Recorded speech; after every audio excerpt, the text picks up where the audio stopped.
So ito yung ating sinet up na demo farm.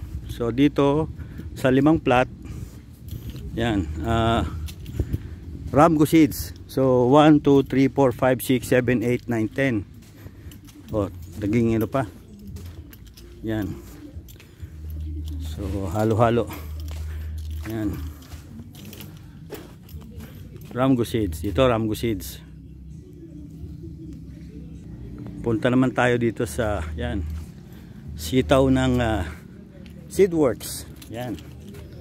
Badahaw green, yan, puro sitaw. So ito pati yung trellis setup natin. Yan. Talagang ito pipino. So kung mapupunan nyo, ang pipino natin letter A. Yan. So 5 ito. Yan. Dinamita. Yan, pipino. Hanggang dito pipino. Pipino ng Seedworks. Yan. Letter A ang trellis. Punta naman tayo dito sa sitaw ng Seedworks. Yan, Seedworks, sitaw. Sitaw, saka pipino. Yan. So, itong mga sitaw nila, natanim ito siguro after ng tinalak dito, nung Sabado, 45 days. Yan. Dito naman tayo sa kamatis ng Kaneko. Yan, at kanilang sitaw. Yan. Pole sitaw. Yan. So simula doon lahat ng sitaw 45 days. Punta tayo dito sa Allied. Yan. Ito yung talong natin na namumunga ng 60 to 80. Ito yung ating red okra. Yan. So ito actually ka-harvest ko lang, pati pipino.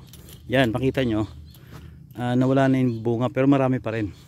So ito 35 days na pabunga ko na. Purely organic ang ginamit natin. Hindi ako naglagay ng urea, ng complete. So organic lang lahat. Doon sila lahat may mga insecticide, pesticide. Dito wala, bawal sa akin kasi kumbaga sabi ko pangkain namin dito. Yan, dito, yan. So dito naman tayo sa likod. Yan ang kanilang kalabasa. At ito ang kanilang ampalaya. Yan. So doon iba-ibang company na. Ito yung Allied. So yan. Ito lang yung isa sa ginawa kong organic. Yan ang ating okra. May bunga na. So matataba. Mataba ating okra kasi ginagamitan natin to ng ating organic.